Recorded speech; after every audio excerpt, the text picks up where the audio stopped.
ating vlog, andito tayo ngayon sa Casella. Ayan, dito sa Mauritius. First stop natin ang Pangia. Yan, Pangia. Diyan is para yan sa mga kids. Pero ito yung una nating napuntahan dahil kakalakan natin.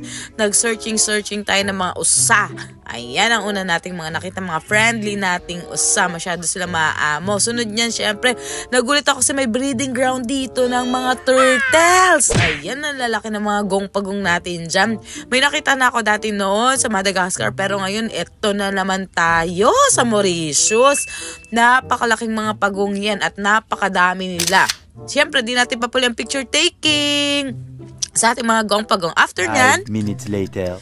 ang highlights natin, ang safari bus tours. Sa safari na to, ang hinahanap natin ay Big 5, pero marami pa pala tayo nakita. Hindi man tayo pinalat sa Big 5, pero ito isa sa mga highlights natin, mga indoy, mga Bex.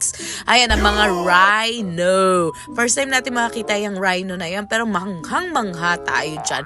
At syempre, hindi pa pahuli ang mga giraffe na nagtatago. So, medyo malayo tayo, kaya din natin na picturean.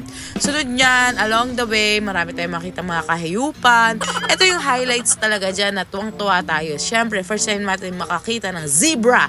Yes, zebra! Walang ganyan sa Pilipinas. Kaya ito ang the best na pagkakataon natin na para makakita at makapag-selfie sa ating mga zebra, manghang-mangha tayo sa mga stripes niya, black, white, at medyo yellowish. Ayan ang mga bus tour ng safari sa Mauritius. And then after niyan, tour lang tayo. Marami pa tayo nakakita ng mga iba, mga birds, mga osa, mga endangered species. Ayan. Meron din mga peacock na lalapit talaga para magpa-picture at selfie. Ayan yung mga herd. After niyan, bumalik na tayo kasi biti na naman ang oras natin.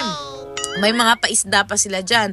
So, dito muna magtatapos ang ating Mauritius vlog sa Casella Safari. See you in our next vlog. Maraming salamat po. Bye-bye!